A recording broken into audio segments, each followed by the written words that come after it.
ეთერშია კურიერი 3 საათზე ახალ ამბებს თამარ ურუშაძე გაგაცნობთ. ამ წუთებში ბრიფინგი იწყება შინაგან საქმეთა სამინისტროში. ჩვენ პირდაპირ ეთერში გთავაზობთ ალექსანდრე დარახველიძის განცხადებას. მოგესალმებით. საქართველოს შინაგან საქმეთა სამინისტროს ცენტრალური კრიმინალური პოლიციის დეპარტამენტის ორგანიზებულ დანაშაულთა ბრძოლის მთავარი სამმართველოს იმერეთისა და კახეთის პოლიციის დეპარტამენტის თანამშრომლებმა გენერალურ პროკურატურასთან ერთად კომპლექსურად ჩატარებული ოპერატიული ღონისძიებებისა და საგამოძიებო მოქმედებების შედეგად მოსამართლის განჩინების საფუძველზე თბილისში, შიდაქართში, აჭარაში, გურიაში, იმერეთსა და კახეთში 20 პირი დააკავეს. ხოლო 4 პირს ბრალი დაუსწრებლად წარედგინა. მათ შორის არის 2 კანონიერი ქურდი. დანაშაული 15 წლამდე ვადი თავისუფლების აღკვეთას ითვალისწინებს. სამართალდამცველების მიერ მოსამართლის განჩინების საფუძველზე ინტენსიურ რეჟიმში ჩატარებული ფარული საგამოძიებო მოქმედებების შედეგად დადგინდა, რომ სისხლის სამართლის დანაშაულში ბრალდებული პირები პირადი სარგებლის მიღების მიზნით მოქალაქეებს შორის არსებული ფინანსური დავების მოგვარებაში ერთვებოდნენ. გამოძიებით დადგინდა, რომ ბრალდებულებისა და მოდავე მხარეების მონაწილეობით საქართველოსა და თურქეთის ტერიტორიაზე ეგრეთ წოდებული ქურდული გარჩევები ეწყობოდა, რომლებშიც საზღვარგარეთ ყოფი კანონიერი ქურდები მონაწილეობდნენ. დადგინდა, რომ ბრალდებულები ეგრეთ წოდებული ქურდული ტრადიციების შესაბამისად გადაწყვეტილებებს იღებდნენ და ერთ-ერთ მოდავე მხარეს მეორის ასევე თავიანთ სასარგებლოდ თანხის გადახდას აკისრებდნენ. კონკრეტული ვადების დარღვევის შემთხვევაში კი ფიზიკური ანგარიშწორებითა და სიცოცხლის მოსპობით ემუქრებოდნენ. პოლიციამ ბრალდებულების პირადი და საცხოვრებელი სახლების ჩხრეკის შედეგად მტკიცებად ამოიღო კომპიუტერული ტექნიკა და მობილური ტელეფონები, რომელთა საშუალებითაც ისინი ერთმანეთს და საზღვარგარეთ ყოფ კრიმინალურ ავტორიტეტებსა და კანონიერ ქურდებს უკავშირდებოდნენ. საგამოძიებო მოქმედებების შედეგად პოლიციის მიერ ასევე ამოღებულია სხვადასხვა სახის ნარკოტიკული საშუალება და ცეცხლსროლი იარაღები. გამოძიება კანონიერი ქურდობის, ქურდული სამყაროს წევრობის, ქურდული სამყაროს საქმიანობის მხარდაჭერის, ქურდული სამყაროს წევრისთვის მიმართვის და გამოძავლის ფაქტებზე საქართველოს სისხლის სამართლის კოდექსის 223 პრიმა მუხლის პირველი და მეორე ნაწილებით, 223 ტერცია მუხლის მეორე ნაწილით, 223 კვარტა მუხლის პირველი ნაწილითა და 191 მუხლის მეორე ნაწილით მიმდინარეობს. დიდი მადლობა. თქვენ პირდაპირ ეთერში უსმენთ ალექსანდრე დარახველიძის განცხადებას, როგორც მოისმინეთ, შინაგან საქმეთა სამინისტრომ გენპროკურატურასთან ერთად თბილისსა და რეგიონებში 20 პირი დააკავა, 4-ს ბრალი დაუსწრებლად წარედგინა, მათგან რამდენიმე ეგრეთ წოდებული კანონიერი ქურდია. უწყება ფარული ჩანაწერების გავრცელება, სადაც ისმის ბრალდებულების საუბარი, რომელიც ფინანსური დავების მოგვარებას და გარჩევებს ეხება. გორი იმენეთში გაგუგაეძრო რა. არ გადაიხდის ფულსა მიცა бенზინი, короче. Алло, მე გოგოშკა ვარ. ჩვენი ზემლიაკია ერთი სპორტსმენი სიმონა მაგია საქმის ხურში. მაგი ფული, მარტო ჩემი კი არა, როგორ ჩემია ისე სოსოს. მარტო აგერ ვინც ეჭამს კი აქვს ყველას დედა მაგასაც ვიტა აბაინი ჩუბი იყო, ასრესტი არა, მე არ მოყოლიაო, შერიგნიანო. ჩამოართდები ხელსა, შერიგნი. მე მაგას მეტყვი რომ 5 მოიტანეთ. მე პროსტა ძმაო რა მინდა იცი, მაგასა როგორ შევარჩინო ძმა იქ ფული, ხო ხდება? შერჩება. ეგა ვითხაობა არის, რაც მაგან გააკეთა, короче. თუ იმენა ქებით მოდის სიმონ, ეხლა რქებს იმენა მოვამტრევ, ჩემი დედა თუ ეხლა დღესვე არა, გონივრული ვადა თქვას. თუ არა და ატიში კი არ დაუჯდება, პისატიშის დაუჯდება. აი ამ წუთში გეუბნები. რაც არისო 1-2-0 მიაწერონო. მაგაზე ვრეკავ რომ იქნება ბავშვი გაითვალისწინო მეთქი და აქ ეს ბავშვი ჩავიდეს იქ ორი სიტყვა შეეშალოს რაღაცა და არ ამგონია მე მაგანა და ვაფშე ვინმე სამინდა უცხულში თავი გაართოს მაგას ცოცხალი ქურდიც არ უნახიას. ჩემი სახელი მაგ ბავშვთან ვაფშე არ ახსენო და არც მეუღლესთან. მე რო რამე მომივილის შევილი ვიყო სიმონ მართლა თუ ცოცხალი დავტოვო. ჩემთვის შეიძლება რომ ცუდი მოხდეს. უეჭველი ხელებს დაულეწავთ. ან კიდევ დავაჭირეთ და გაუგზავნით სიმონ მშობლებსო. ოხრე შენ ახლა ჩვენს მას ელაპარაკე შეშოს. ხო, ეს ბიჭი ვინაა ვაფშე მაგისოსო. ესეა ბატონო. შრომობს, короче, ჩვენ ლუკმასთან რაღა ესაქმება, короче, მოსაპარშიტო. რაცა აქო, короче, გამოართვიო იმონ ერთი 700,000-მდე ელაპარაკიტო და ბარე დაუხრიდავ მეთქი მაგის დედაც ოქროზე და ფულზე არ არის ლაპარაკი, რომ არ აბრუნდებოდეს. ჩვენ მარტო არ ავჭამთ მოპარულს ქუჩიდან წაღებული ყოველთვის კურდებში გვაქვს ჩვენ და საერთო საქმეში. ეს გადახდა დაიხის ეგ აყავ ბიჭი მარტო ერთი. როგორც არის ქურდულად აუხსენი ბრატ.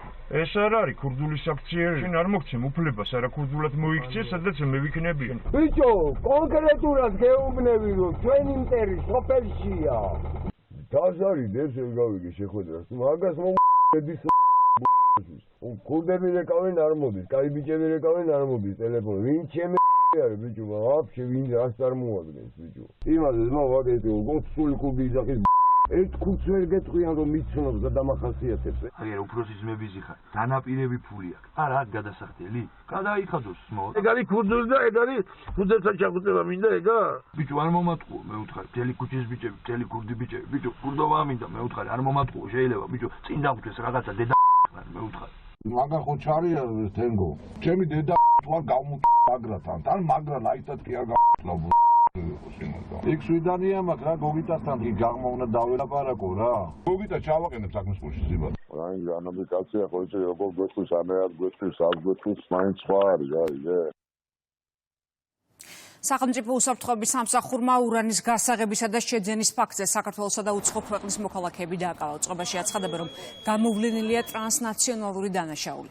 სუსის ინფორმაციით, ბირთვული მასალის რეალიზაცია $3 მილიონ იგეგმებოდა. რადიოაქტიურ ქიმიურ ელემენტს იყენებდნენ სხვადასხვა ასაფეთქებელი მოწყობილობის დასამზადებლად. გამოძიება მიმდინარეობს 230 მუხლით. საქართველოს სახელმწიფო უსაფრთხოების სამსახურმა ტრანსნაციონალური დანაშაული გამოავლინა და ამ დანაშაულის სხვადასხვა მიმართულების შესაძლო განვითარება აღკვეთა. სამსახურის კონტრდაზვერის დეპარტამენტის და სპეციალური ოპერაციების დეპარტამენტის თანამშრომლებმა ჩატარებული ერთობლივი ღონისძიების შედეგად ბირთვული მასალის, კერძოდ რადიოაქტიური ქიმიური ელემენტის, ურანის უკანონო გასაღებისა და შეძენის ფაქტზე ქალაქ ბათუმში საქართველოს ერთი და უცხო ქვეყნის ერთი მოქალაქე დააკავა. დაკავებულთა შორის დადებული გარიგების თანახმად, ურანის უკანონო რეალიზაცია $3 მილიონ იგეგმებოდა. აღნიშნული ბირთვული მასალა რადიოაქტიური ალფა და გამა გამოსხივების დოზის სიმძლავრისა და წყაროს რაობის გათვალისწინებით, როგორც კომპონენტი, გამოსადეგია სხვადასხვა ასაფეთქებელი მოწყობილობის დასამზადებლად, ტერორისტული თავდასხმის განსახორციელებლად, ან სხვა მძიმე მასობრივი და ფატალური შედეგის დადგომისათვის. აღნიშნულ დანაშაულებრივ ქმედებასთან დაკავშირებით გამოძიება მიმდინარეობს საქართველოს სისხლის სამართლის კოდექსის 230 მუხლის პირველი ნაწილით, რაც სასჯელის სახით 5-დან 10 წლამდე ვადი თავისუფლების აღკვეთას ითვალისწინებს. 20 ივნისის საქმეზე გამოძიება გრძელდება. საგამოძიებო მოქმედებები პარლამენტთან დღეს ჟურნალისტების მონაწილეობით ტარდება. პროკურატურის ინფორმაციით, საფუძველი სტრასბურგის სასამართლოს გადაწყვეტილება გახდა, რომელმაც სახელმწიფოს გარკვეული საგამოძიებო მოქმედებების ჩატარება დაავალა. უნდა გაირკვეს, რა სახის სავარაუდო გადაცდომები შეიძლება ყოფილიყო 20 ივნისის ღამეს აქციის დაშლის საპოლიციო ღონისძიებაში. საგამოძიებო ექსპერიმენტი პარლამენტის წინ რამდენიმე დღეა ტარდება. შოთა ფალავანდიშვილი ჩაღորդება ადგილიდან პირდაპირ ეთერში, ის დეტალებს მოგყვება შოთა გისმით. სტრასბურგის ადამიანის უფლებათა დაცვის სასამართლოს გადაწყვეტილების შესაბამისად უკვე მეორე კვირაა, რაც პარლამენტის წინ საგამოძიებო ექსპერიმენტები ტარდება. ამ წუთებშიც ერთ-ერთი დაზარალებული ექსპერტებთან ერთად ცდილობს 20 ივნისის ღამის რეკონსტრუქციაში, ასე ვთქვათ, მონაწილეობა მიიღოს და უფრო დეტალურად გაიხსენოს ყველა ის წვრილმანი, რომელიც საპოლიციო ღონისძიებების ჩატარების ღამეს მოხდა, როგორც პროკურატურაში განმარტავენ. აღნიშნული გამოძიება პირდაპირ უკავშირდება ადამიანის უფლებათა დაცვის უმაღლესი ინსტანციის გადაწყვეტილებას, რომელმაც დასაშვებად ცნო ძალის გამოყენება როგორც სახელმწიფოს მხრიდან ადეკვატური ქმედება, თუმცა ამავდროულად კითხვის ნიშნები დასვა უშუალოდ ოპერაციის დროს შესაძლო არაპროპორციული ძალის გამოყენების შესახებ, რის დადგენასაც ახლა ქართველი სამართალდამცავები ცდილობენ. რაც შეეხება დაზარალებულების ადვოკატს, ის ამბობს, რომ მცირედით დაგვიანებულია აღნიშნული ღონისძიებები, თუმცა თანამშრომლობას აპირებს ყველა დაზარალებული გამოძიებასთან და იმედი აქვს, რომ შესაბამისი, ასე ვთქვათ, ნაბიჯების გადადგმის შემდეგ ბევრი რამ გაირკვევა ამ საქმესთან დაკავშირებით. საგამოძიებო ექსპერიმენტის ჩატარება რა თქმა უნდა მნიშვნელოვანია და ეს ოღონდ საგამოძიებო ექსპერიმენტი უნდა ჩატარებულიყო თავის დროზე. რა თქმა უნდა მივიღებთ მონაწილეობას დაზარალებულები და მათი წარმომადგენლები. სტრასბურგმა დაადგინა რომ არაეფექტური გამოძიება იყო ჩატარებული და აქედან გამომდინარე დაავალა სახელმწიფოს რომ ეს გამოძიება რაც ნაკლოვანი იყო გაესწორებინა. რამდენად დადგება შედეგი ვნახოთ. საზოგადოება მიმდინარე კვირის განმავლობაში ნახა რომ ჩატარდა არაერთი საგამოძიებო ექსპერიმენტი პარლამენტის მიმდებარე ტერიტორიაზე დაზარალებულების მონაწილეობით. დღესაც ველოდებით 5 დაზარალებულს, რომლებიც გამოცხადდებიან პარლამენტის მიმდებარე ტერიტორიაზე და ისინიც მიიღებენ საგამოძიებო ექსპერიმენტში მონაწილეობას. რა თქმა უნდა, აღნიშნული ექსპერიმენტი ემსახურება ადამიანის უფლებათა ევროპული სასამართლოს გადაწყვეტილების და რეკომენდაციის შესრულებას, რათა მეტი დეტალი იქნეს საქმეზე, ასე ვთქვათ, აღდგენილი, ფართო სურათი იქნეს გაშლილი და დადგინდეს შესაძლო დანაშაულის ჩამდენი პირები. სტრასბურგის სასამართლოს გადაწყვეტილება განსხვავებულად ესმით ექს-პრემიერ გიორგი კახარიას პარტიაში იქ ამბობენ რომ საქმეს მხოლოდ პოლიტიკური მდგენელი აქვს და რეალურად სტრასბურგის სასამართლოს მცირე პალატას მსგავსი სახის მოკვლევის დაწყება მოკვლევის დაწყების მითითება არ გაუწია რაც შეეხება საპარლამენტო უმრავლესობას მართველი გუნდისთვის კიდევ უფრო ღრმავდება კითხვის ნიშნები გიორგი კახარიას პერსონასთან დაკავშირებით რომელიც 20 ივნისის ღამეს შინაგან საქმეთა მინისტრის პოზიციას იკავებდა და სწორედ ის ხელმძღვანელობდა აქციის დაშლის საპოლიციო ღონისძიებას მართლ გუნდში ამბობენ რომ ყველა კითხვას პასუხი უნდა გაეცეს საქართველოს კი ამ გამოძიებით კიდევ ერთხელ ადასტურებს რომ საერთაშორისო სამართლებრივი ასე ვთქვათ ხელშეკრულებების ერთგულია და იცავს სტრასბურგის სასამართლოს გადაწყვეტილებას. ამდენი წელი ქონდათ თუ მათ რამის გამოძიება უნდათ ამდენი ხანი მიმუშავდა ხალხს დიდი ბოდიში. სტრასბურგის სასამართლომ კიდევ ერთხელ დაადასტურა, რომ 20 ივნისს რა თქმა უნდა იყო შტურმი სახელმწიფო უმაღლეს საკანონმდებლო ორგანოზე. და გიორგი კახარია, ვინც იყო შინაგან საქმეთა მინისტრი, მისი პირდაპირი ვალდებულება იყო ეს შტურმი აღეკვეთა. და მან ეს გააკეთა. რა თქმა უნდა, არის პროცედურები, რომელიც მიმდინარეობს და ეხაც საინტერესო არის, რომ ამასთან დაკავშირებით ჩუმად არიან დღეს არასამთავრობო ორგანიზაციები და მათი დონორები და პირიქით ხედავთ, რომ ასე ვთქვათ, ამ მხრივ ვეღარანაირი პრობლემას თითქოს ვერ ხედავენ, მიუხედავად იმისა, რომ არის პირდაპირი დავალება სტრასბურგის სასამართლოს მხრიდან. ამიტომ ნახოთ ანუ გადაწყვეტილების არსია რომ მოხდეს უფრო დეტალური გამოძიება ტარდება, რა შედეგები დადგება, ამას შევხედავთ. 2019 წლის 20 ივნისის საქმესთან დაკავშირებით სტრასბურგის ადამიანის უფლებათა დაცვის უმაღლესმა სასამართლომ მესამე მუხლის კონვენციის მესამე მუხლის დარღვევა დაადგინა, რაც სახელმწიფოს უჩენს ვალდებულებას, რომ 20 ივნისის საქმესთან დაკავშირებით თუ კი არსებობდა რაიმე სახის გადაცდომა პოლიციელების მხრიდან, ხელახლა გამოიძიოს და კონკრეტული დასკვნა დადოს. მადლობა, შოთა ფალავანდიშვილი საუბრობდა კურიერის პირდაპირ ეთერში.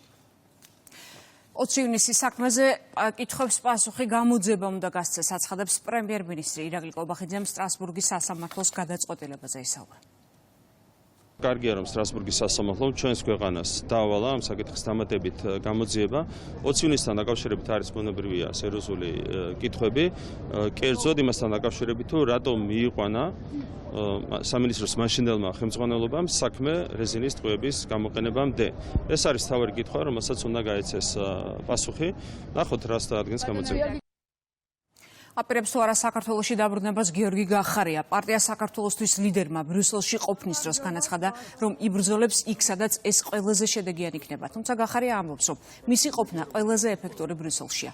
მართლ გუნდში აცხადებენ, რომ კახარიას განცხადება არის დასტური, რომ ის ქვეყნიდან გაიქცა და ლეგიტიმური სასჯელისგან თავის არიდებას ცდილობს. კეთი ზანთარაია მუშაობს ამ თემაზე, ის მეტი ინფორმაციით უერთდება კურიერს. კეთი ეთერში ხარ.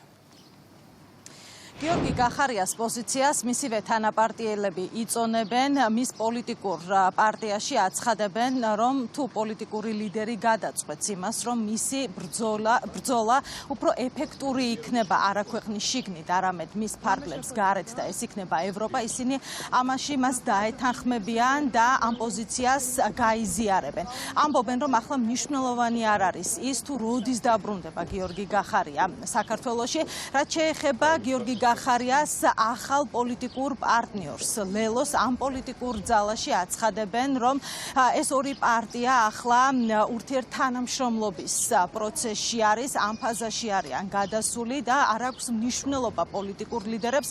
თავარი არის, რომ ახლა ქვეყნის შიგნით ამ ორი პარტიის წევრები იბრძვიან მათივე თქმით იმისთვის, რომ დაამარცხონ ქართული ოცნება. ძალიან სწორად თქვა გიორგი გახარიამ, რაც თქვა, სადაც იქნება ეფექტური, რა თქმა უნდა, იქიდან იბრძოლებს. დღეს ამ შემთხვევაში რა თქმა უნდა არის ეფექტური ევროპაში და ეხლა ამას ოცნება რა თქმა უნდა გასაგებია რომ იმას დაუძახებს, გაქცევას დაუძახებს. ეხლა რა შეაინტერესებს როდის დაბრუნდება. ვისგან გაქცევას ვსაუბრობ საერთოდ? კი რუინერვიულებენ. როცა გადაწყვეტს, მაშინ ჩამოვა, მაგრამ ნებისმიერ შემთხვევაში ჩამოვა თუ არ ჩამოვა, საქართველოსგან იბრძოლებს თუ ევროპიდან იბრძოლებს, ნებისმიერ შემთხვევაში მისი მთავარი მიზანი იქნება ქართველი ხალხის ინტერესების და უფლებების დაცვა. მას აქვს თავისი პოლიტიკური გზა. თუ მან გადაწყვიტა, რომ ეს არის ის ეფექტური გზა, სადაც ის იქნება ყველაზე მეტად წარმატებული რეჟიმთან ბრძოლაში, ეს მისი გადაწყვეტილებაა ბუნებრივია. ახლა ყველა პოლიტიკური ლიდერი თავის გზას თვითონ ირჩევს. პოლიტიკური პარტიები ფუნქციონირებთ, ჩვენ ვართ ადგილზე და გავაფორმეთ კიდეც მემორანდუმი, ვართ გუნდებით წარმოდგენილი, შესაბამისად ჩვენ ბრძოლას აქ გავმართავთ.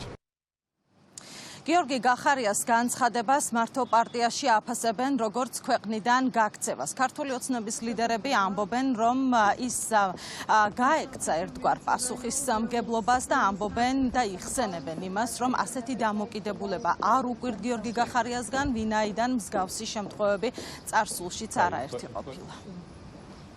გიორგი გახარია არის გუშინავს ქვიმი არის სიტუაციური მათყუარა, რაც დადასტურდა არაერთხელ, მათ შორის საგამოძიებო კომისიაზე მან 3 წუთში ორი სხვადასხვა რამ თქვა, რომ ელჩები არ ახსოვს ვისთან რა ქონდა საუბარი გადადგომის წინადღეს და 5 წუთში თქვა, რომ ამერიკის ელჩი შეხვდა და ვიცით, რომ უცხო ქვეყნის ელჩების დავალებით გადადგა ის საბოლოო ჯამში თავის თანამდებობიდან. სიტუაციური მათყუარა არის და ამავე დროს ხედავთ, რომ მას პასუხისმგებლობის აღებას უნარი არ აქვს. გარბის ყველა შემთხვევიდან გაიქცა 2021 წელს საქართველოს ოცნებიდან, ეხლა გაექცა თავის პარტიას და ასე დარბის და თან იტყუება.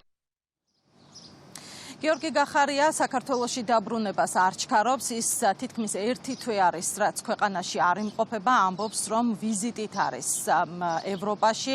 ამ კონკრეტულ შემთხვევაში საუბარი არის ბრიუსელზე, თუმცა ინტერვიუში, რომელიც მან სწორედ ბრიუსელში მისცა ევროსკოპს, ის აცხადებს, რომ ამის შემდეგ გეგმავს უკვე ამერიკის შეერთებულ შტატებში და დიდ ბრიტანეთში გამგზავრებას. მადლობა, ქეთი ზანთარაია იყო კურიერის ეთერში. გიორგი გახარიამ ბრიუსელში ინტერვიუ ევროსკოპს მიცა, ის ამბობს, რომ ოცნებას არ ჩავარდება. გახარიას განცხადებებზე დღეს ჟურნალისტებმა კითხვა დაუსვეს პრემიერ-მინისტრს. ირაკლი კობახიძე ამბობს, რომ გახარია ქვეყნიდან გაიქცა. მე ბრძოლისთვის ვარ მზად ნებისმიერი ფორმით და ნებისმიერ ადგილას. აი ასე ოცნებას ნამდვილად არ ჩავვართ. ჩვენ ყველამ ჩვენი საქმე უნდა გავაკეთოთ და ვიბრძოლოთ იქ, სადაც უფრო ეფექტურები ვართ. თუ აქ ვარ ეფექტური, ვიბრძოლებ აქ. თუ იქ ვარ ეფექტური, ვიბრძოლებ იქ. თუ ციხეში ვარ ეფექტური, ვიბრძოლებ ციხეში. ჯერჯერობით ყველაზე ეფექტური ჩემი ყოფნა არის აქ. გაბარულია ევროპაში, რაც შეეხება ბრიუსელში ზოგადად კულტურების ზის წარმომადგენლების ყოფნას, ერთადერთი მიზანი აქვს ამ ადამიანებს ეს არის ის, რომ რამენაირად საბოდაჟი განახორციელონ, ისინი ახორციელებენ კამპანიებს იმისათვის, რომ ქვეყანა შეფერხდეს ყველა მიმართულებით, თუმცა ხედავთ, რომ მათი ესწელობები არის წარუმატებელი. გაბარულია კაცი ქვეყნიდან, ახლა რამდენად შეიძლება ამაზე სერიოზულად ვისაუბროთ, არ ვიცი, ხო გაბარული კაცი იქიდან გველაპარაკება რაღაც მესიჯებით. არასერიოზულია უბრალოდ ეს ყველაფერი. რა უნდა გააკეთოს გახარიამ ბრიუსელში გარდა ამისა, რომ კიდევ ერთხელ საბოდაჟით იქნება დაკავებული, ხო? აბსოლუტურად არასერიოზულია, შეუძლია ამსტერდამში გადავიდეს ბრიუსელიდან. პრემიერ-მინისტრი დაუსაბუთებელს უწოდებს ბრიუსელის გზავნილებს. ირაკლი კობახიძეს ჟურნალისტებმა კითხვა დაუსვეს ევროკავშირიდან თბილისში გამოგზავნილ წერილზე, სადაც 8 პუნქტის შესრულებაზეა საუბარი. პრემიერი ამბობს, რომ სუვერენულ ქვეყანასთან ულტიმატუმებით საუბარი მიუღებელია და პარლამენტში მიღებული კანონები ადამიანის ფუნდამენტურ უფლებებთან შესაბამისობაშია. შანტაჟსა და მუქარაზე საუბრობს პარლამენტის თავმჯდომარეც. ყველა პუნქტთან დაკავშირებით ჩვენ გვაქვს ძალიან მკაფიო პასუხი, ხო? როცა საუბარია დავუშვათ პატიმრებზე, იქ ძალიან მკაფიო პასუხი გვაქვს იმასთან დაკავშირებით, რომ თითოეულმა პატიმარმა ჩაიდინა კონკრეტული დანაშაული, ხო? ამაზე დაგვიწყო საუბარი. კეთილი ინებონ და დაგვისაბუთონ თუ აქვთ რაიმე სამართლებრივი კითხვები რომელიმე საქმესთან დაკავშირებით. რა თქმა უნდა, ასეთი კითხვები არ არსებობს. შესაბამისად არის სერიალი პოლიტიკური ულტიმატუმები, რაც ძალიან სამწუხაროა. რაც შეეხება კანონებს, ჩვენი ქვეყნისთვის ძალიან მნიშვნელოვანია, ბუნებრივია ის კანონი, რომელიც უკავშირდება ოჯახურ ღირებულებებს, არასრულწლოვანთა ინტერესების დაცვას, რომელიც უკავშირდება გამჭვირვალობას. მე შეგახსენებთ, რომ ეს კანონი გამჭვირვალობის შესახებ არის კანონი რევოლუციების გამჭვირვალობის შესახებ. თუ იმეს უნდა საქართველოში დააფინანსოს რევოლუციური პროცესები, კი ბატონო, ხო ეს გააკეთონ გამჭვირვალედ. თუ ესეც არ უნდათ, ეს აბსოლუტურად გაუგებარია, ხო? თქვენ იცით, რომ მათ შორის ევროკავშირის ფონდების დაფინანსება იყო პირდაპირ ჩართული საქართველოში ექსტრემიზმის სახალისებაში, რევოლუციური პროცესების სახალისებაში. რა თქმა უნდა, ამაზე უნდა ზრუნავდეს ევროპული ბიუროკრატია და არა იმაზე, რომ ჩვენ აგვიგრძალოს რევოლუციების გამჭვირვალობის შესახებ კანონების მიღება. პირველ რიგში მნიშვნელოვანი რა არის, რომ ქართულ საზოგადოებას არ წარმოუჩინონ ევროკავშირი როგორც საბჭოთა კავშირი. ეს ულტიმატუმები ასე მოჩანს, ეს ულტიმატუმები კონკრეტულად. ამით უნდა განსხვავდებოდეს ყოველ შემთხვევაში ევროკავშირი საბჭოთა კავშირისგან. ხო, საბჭოთა კავშირში რა ხდებოდა? მოდიოდა მოსკოვიდან დირექტივები, თუ არ შეასრულებდი დაგშიტრენ. დიდ განსხვავდება მაშინ მოსკოვისგან ბრიუსელი. მე მგონია, რომ კონტრპროდუქტიულ ნაბიჯს ევროპული ბიუროკრატია არ გადადგამს. ეს იქნება აბსოლუტურად ირაციონალური, არ არის სწორი ქართული ხალხის შანტაჟი იმის გამო, რომ მან ხელისუფლებაში არ დააბრუნა სისხლიანი პოლიტიკური ძალა, კოლექტიური ნაცმოძრაობა. როდესაც გვეუბნებიან, რომ შენ არ უნდა მიიღო კანონი, რომელიც უცხო ძალებს უზღუდავს ქვეყანაში რევოლუციის მოწყობას. ეს რა თქმა უნდა მაგას ნიშნავს, რომ შენ გემუქრებიან სტაბილურობის და შემდეგ მშვიდობის დაკარგვით. ასე დადგება საკითხი, რომ ამ მშვიდობა და სტაბილურობა ან ვიზა ლიბერალიზაცია, რა თქმა უნდა, ჩვენ უპირატესობას მივანიჭებთ მშვიდობას და სტაბილურობას, ეს ქართული ხალხის არჩევანია. მოქალაქეებმა უნდა გაიაზრონ რა მოთხოვნები იქნა წამოყენებული ბრიუსელის მხრიდან. ორი საკითხია, ხო? ერთი ეხება ოჯახური ღირებულებების და ბავშვთაობების დაცვის კანონ პროექტს და რაზე აქვს საუბარი, მარტო სათაური ხო არ არის. მთავარი საკითხი რაც არის ამ კანონში, არის ის, რომ ქალი ვერ გახდება კაცი და კაცი ვერ გახდება ქალი. ანუ ბრიუსელი გვეუბნება, რომ ჩვენ ავყვეთ ცრუ იდეოლოგიას და ვთქვათ, რომ კაცი შეიძლება გახდეს ქალი. ეს იგივეა, რაც ბრიუსელს მოეთხოვა, რომ გვეღიარებინა, გვეთქვა, რომ დედამიწა არის ბრტყელი. თუ ამას არ ვიტყვით, გვპირდებიან, რომ მათ ცრუ იდეოლოგიურ კოცონზე დაგვწავენ. და მეორე საკითხი მოთხოვნებიდან ეხება გამჭვირვალობას. ჩვენ ვიცით, რომ ევროკავშირის ფულით საქართველოში ფინანსდებოდა რადიკალიზმი, ექსტრემიზმი, პარტიები, პარტიული მედიები და ასე შემდეგ. ეს ყველაფერი ვიცით. დადასტურებულად ვიცით. ზუსტად ეს არ უნდა, როგორც ჩანს ბრიუსელს, რომ ვიცოდეთ, სად მედის მათი ფული. ბრიუსელი გვიყენებს კვლავ ყალბ დილემის წილაში გვაყენებს. და ყალბი დილემა მდგომარეობს ასე, რომ თითქოს ან უნდა იყოს უვიზო მიმოსვლის შესაძლებლობა, ან უნდა ვთქვათ, რომ ამისთვის უნდა ვთქვათ, რომ დედამიწა არის ბრტყელი. ეს არის ყალბი დილემა, რომელსაც აყენებს ბრიუსელი. აქ არ არის კავშირში არ არის არც ევროპული ღირებულებები და არც ევროკავშირი მისი ღირებულებებიდან გამომდინარე. დღეს პრემიერმა კორუფციაში ეჭვმიტანილი წყაროებიდან ოპონენტების დაფინანსებაზე ისაუბრა. ირაკლი ყობახიძე ამბობს, რომ საუბარია გუნდის ყოფილ წევრზე, რომელთგანაც ყოველთვიურ დაფინანსებას კონკრეტული პირები იღებენ. პრემიერმა გვარებიც დაასახელა. მე იმიტომ არ ვსაუბრობ სახელებით და გვარებით, რომ ვიცამ უდანაშაულობის პრეზუმპციას ამ შემთხვევაში, როდესაც საუბარია კორუფციასთან დაკავშირებულ ეჭვებზე, გამოძიება უნდა დაიწყოს შესაბამისმა უწყებამ. არც ერთი სახელი და გვარი არ იქნება ნათქვამი, ეს არის გამოძიების პრეროგატივა. ლევან ხაბეიშვილმა, რომლის მეტსახელი არის ანიტა, ეს მე არ მიმიღენებია შეურაცხყოფა მისთვის, სახელმწიფო უწყისში მითითებული იყო ის როგორც ანიტა, ლევან ხაბეიშვილი. ეს იყო ერთგვარი ნახევრად ფორმალური სახელმწიფო უწყისი. 5000 ლარს იღებდა ის ყოველთვიურად და გრძელდებოდა დღემდე მისი დაფინანსება. კონკრეტული როგორც უკვე გითხარით, კონკრეტული წყაროდან, რომელიც ეჭვმიტანილია კორუფციაში. ყოფილ წევრზეა საუბარი. ეს თქვი ყველაფერი და კიდევ ერთხელ გიმეორებ. არც ერთ სახელს და გვარს არ ვამბობ, ერთადერთი რა სახელ გვარსაც ვამბობ, ეს არის ლევან ხაბეიშვილი და ეს არის ნოდარ მელაძე, რომლებიც ყოველთვიურად იღებდნენ დაფინანსებას. დედაქალაქის მერმა კულტურის, სპორტის და ახალგაზრდობის პოლიტიკის შესახებ შესრულებულ პროექტებთან დაკავშირებით ანგარიში წარადგინა. ყურადღება გამახვილდა ინფრასტრუქტურულ პროექტებზე და საერთაშორისო პროგრამებზე. კახი კალაძის ინფორმაციით დაფინანსდა 850 ახალგაზრდული და საგანმანათლებლო ინიციატივა. 19,000-ზე მეტ სოციალურად დაუცველ სტუდენტს დაუფინანსდა სწავლის საფასური. ასევე განხორციელდა არაერთი პროექტი პროფესიული განათლებისა და დასაქმების ხელშეწყობის მიზნით. ანგარიშის წარდგენას პრემიერ-მინისტრი, საკანონმდებლო და აღმასრულებელი ხელისუფლების წარმომადგენლები ესწრებოდნენ. განათლებისა და ახალგაზრდობის სპორტის თბილისი ყოველთვის იყო ქალაქი, სადაც თავს იყრიდა ქართული კულტურის, სპორტის, განათლების უდიდესი კერები და რა თქმა უნდა, ეს ასეა დღემდე. ეს არის ქალაქი, სადაც ცნობილი ხელოვანები, სპორტსმენები, მეცნიერები ცხოვრობენ და მოღვაწეობენ. ქმნიან საქართველოს აწმყოსა და საფუძველს უყრიან ჩვენი ქვეყნის მომავალს. ამას სჭირდება ხელშეწყობა, სჭირდება თანადგომა, როგორც სახელმწიფოს, ისე მუნიციპალიტეტის მხრიდან. მე მიამაყება, რომ ამ მიმართულებით მართლაც უდიდესი ძალისხმევა იქნა გაწეული აბსოლუტურად ყველა დონეზე.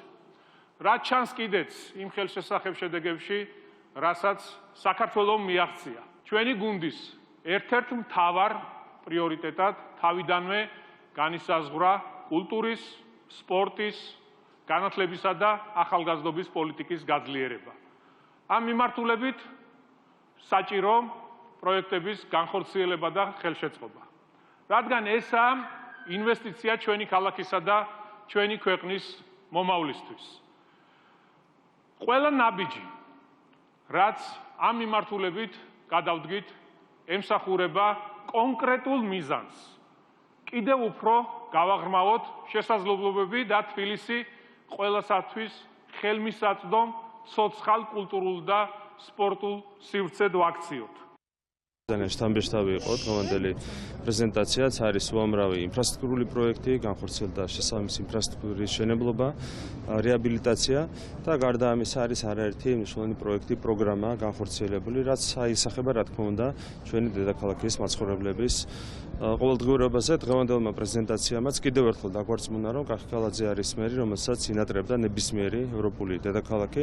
რა თქმა უნდა, ამ მიმართულებით განვითარება უნდა გაგრძელდეს მომავალშიც, შემდეგი 4 წლის განმავლობაშიც კახი კალაძის ლიდერობით, ხელმძღვანელობით გაკეთება უამრავი რამ ჩვენი დედაქალაქისთვის და დედაქალაქის მოსახლეობისთვის. წარმოდგენილი იქნება ბუნებრივია შესაბამისი პროგრამა. ჩვენ დედაქალაქს სჭირდება შემდგომი განვითარება. ეს არის ძალიან შთამბეჭდავი, კონკრეტულ შედეგებზე ორიენტირებული ანგარიში, რომელიც გვაჩვენებს თუ რაოდენ პრიორიტეტული არის ქალაქის მერიისთვის ამ სექტორების მიმართულებით კონკრეტული აქტივობების განხორციელება, მზარდი ინვესტირება ბიუჯეტში ყოველწლიურად თანხების ზრდა იმისთვის, რომ მეტ ახალგაზრდას მიეცეს სწავლის საშუალება, მეტ ახალგაზრდას მიეცეს ჯანსაღი ცხოვრების წესით პროცესებში ჩართვა და რა თქმა უნდა ახალგაზრდობისთვის სხვადასხვა სახის ღონისძიებები, დაწყებული ბანაკებით, გაგრძელებული კულტურულ შემოქმედებითი ღონისძიებებით, სადაც ათობით ათასი ახალგაზრდა მონაწილეობას იღებდა. სამაუწყებლო კომპანია რუსთავი ორს ახალი დირექტორი ხავს. მედია ჰოლდინგის ახალ ხელმძღვანელად ბაკურ ბაკურაძე დაინიშნა. ის ტელეკომპანიის თანამშრომლებს უკვე შეხვდა. არხის ყოფილი დირექტორი ბაკო ავალიანი კი საქმიანობას დიპლომატიურ სამსახურში განაგრძობს.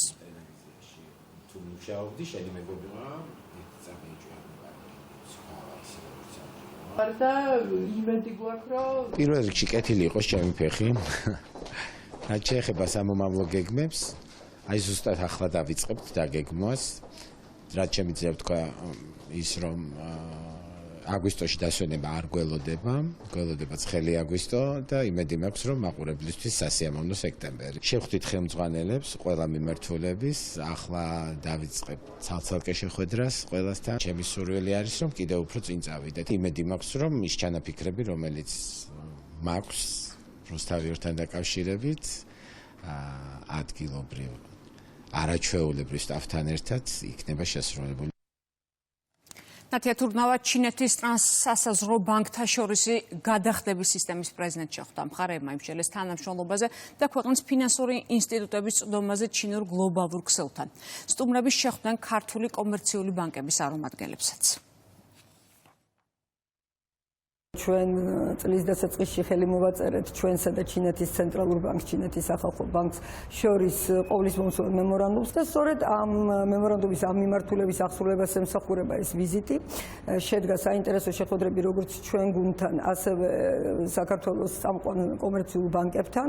ეს არის ძალიან კარგი შესაძლებლობა, რომ ამ გლობალურ ქსელში, რომელშიც 180-მდე ქვეყნის 5000-მდე სხვადასხვა ბანკი მონაწილეობს, ჩვენი ბანკების ჩაერთონ, ეს უფრო მეტად გაამარტივებს გადახდებს, გადარიცხვებს, ტრანზაქციებს. თბილისის სააპელაციო სასამართლომ უვადო პატიმრობა შეუფარდა ოჯახის წევრის მიმართ დამამძიმებელ გარემოებებში განსაკუთრებული სისასტიკით ჩადენილი განზრახვრელობის ფაქტზე მსჯავრდებულს. მეორე ინსტანციამ პროკურატურის საჩივარი გაიზიარა და რუსთავის საქალაქო სასამართლოს განაჩენში ცვლილება შეიტანა. გამოძიების ინფორმაციით ბრალდებულმა, რომელიც დას პირად ცხოვრებასთან დაკავშირებულ საკითხებზე გადაწყვეტილების დამოუკიდებლად მიღებას უზღუდავდა, ჯერ ავტომანქანა დააჯახა, შემდეგ კი დანით დაზიანებები მიაყენა. შემთხვევა გარდაბანში შარშან მაისში მოხდა, ქალი ადგილზე გარდაიცვალა, ძმა მიიმალა. პროკურატურის მიერ წარდგენილი მტკიცებულებების საფუძველზე რუსთავის საქალაქო სასამართლომ ბრალდებული დანაშაულიც ცნო წარდგენილ ბრალდებაში და სასჯელის სახე და ზომად 18 წლით თავისუფლების აღკვეთა განუსაზღვრა. პროკურატურამ აღნიშნული განაჩენი სასჯელის ნაწილში სააპელაციო წესით გაასაჩივრა, რაც თბილისის სააპელაციო სასამართლომ დააკმაყოფილა და მსჯავრდებულს უვადო თავისუფლების აღკვეთა განუსაზღვრა. პოლიციამ ნარკორეალიზაციის ბრალდებით იორდანიის მოქალაქე დააკავა. გამოძიების ინფორმაციით ის ნარკოტიკულ საშუალებას სისტემატურად ყიდდა. სამართალდამცველებმა ნარკოტიკი რამდენჯერმე საკონტროლოდ შეიწყდეს და ფაქტი ფარულად ჩაწერეს. დანაშაული 20 წლამდე ან უვადო პატიმრობას ითვალისწინებს. სამი პირი დააკავა საპატრულო პოლიციამ ცეცხლსასროლი იარაღის უკანონო შეძენა შენახვა ტარების პოლიციელისთვის წინააღმდეგობის გაწევისა და ცრუ ინფორმაციის მიწოდების ფაქტებზე. გამოძიების ინფორმაციით სამართალდამცველებმა პატრულირებისას შენიშნეს, რომ პირს იარაღი ჰქონდა ჩხრეკისას, მისმა თანხმლებმა პირმა პატრულ ინსპექტორებს წინააღმდეგობა გაუწია. მიგრაციის დეპარტამენტმა უცხო ქვეყნის 9 მოქალაქე დააკავა. ისინი მოთავსებულები არიან დროებითი განთავსების ცენტრში. ტარდება პროცედურები მათი ქვეყნიდან გაძევების მიზნით. სასაზღვრო პოლიციამ საზღვრის უკანონოდ გადმოკვეთის ფაქტზე 4 პირი დააკავა. გამოძიების ინფორმაციით ნაწილმა თავი აარიდა სასაზღვრო საკონტროლო პუნქტს, ნაწილი კი სატვირთო მანქანაში იყო დამალული. დანაშაული 5 წლამდე პატიმრობას ითვალისწინებს. რძის გადამამუშავებელი არალეგალური 4 საწარმო გამოავლინა სურსათის ეროვნულმა სააგენტომ ქვემო ქართლში. არც ერთი არ იყო რეგისტრირებული და არც ერთს არ ჰქონდა ნებართვა. დალუქულია დიდი ოდენობით რძე და რძის ნაწარმი. მეწარმეები დაჯარიმდნენ და საწარმოო პროცესი შეუჩერდათ. კურიერ 3 საათზე რეკლამის შემდეგ პირდაპირ ეთერში ვიდებით. Adam უკრაინის პრემიერ-მინისტრის პოსტზე იულია სვირიდენკო დაამტკიცა. მის კანდიდატურას 262 დეპუტატმა დაუჭირა. მხარი წინააღმდეგი იყო 22. მისი წინამორბედი დენის შმიგალი თავდაცვის მინისტრი ხდება.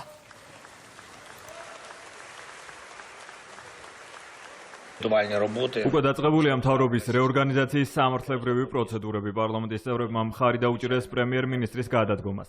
დღეს დილით ჩვენ გავმართეთ ძალიან ფოკუსირებული შეხვედრა დენის შმიგალთან, განსაკუთრებით თავდაცვის საკითხებზე, რომელშიც რუსტემ უმეროვი და ჰერმან სმეტანინი მონაწილეობდნენ.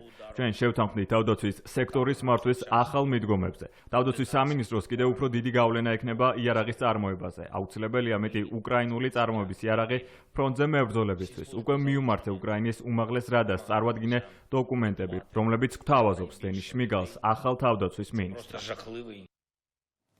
რუსეთის საოკუპაციო ძალებმა დონეცკის ოლქს დაარტყეს. ქალაქ დობროპოლიაში მართვადი ავიაბომბი ჩამოაგდეს. დაღუპულია 4 ადამიანი, დაშავებულია 27, განადგურებულია სავაჭრო ობიექტები და სახლები.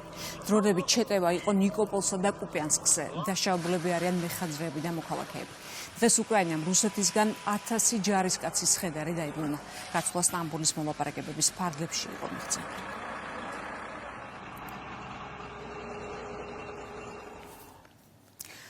სირიის სამთავრობო ძალები ქალაქ სუვაიდას ტოვებენ. თავდაცვის სამინისტროს ცნობით ხელისუფლებას და სუვაიდას ლიდერებს შორის შეთანხმება შედგა. რამდენიმე დღის წინ სირიის სამთავრობო ძალები რეგიონში შევიდნენ, სადაც ადგილობრივ დრუზებსა და სუნით ბედუინებს შორის კონფლიქტი იყო. შეტაკებებს ასობით ადამიანი ემსხვერპლა.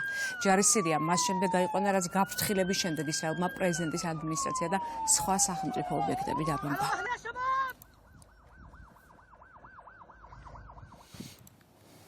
თურქეთის სასამართლომ სტამბოლის ყოფილ მერს 1 წლით და 8 თვით პატიმრობა მიუსაჯა.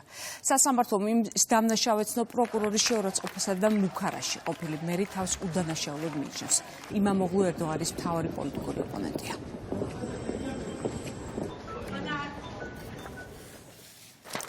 გერმანიაში გრანდიოზული ღონისძიებებით გაიხსნა მსოფლიოს ერთ-ერთი ყველაზე დიდი სპორტული ღონისძიება. უნივერსიადაში, რომელიც 16-დან 27 ივლისამდე გაგრძელდება 150-ზე მეტი ქვეყანა მონაწილეობს. ოლიმპიადის შემდეგ ერთ-ერთ ყველაზე მასშტაბურ სპორტულ ტურნირზე საქართველოს სახელით წყალბურთელთა ნაკრები, მოცურავეები და წყალში მხტომელები გამოდიან.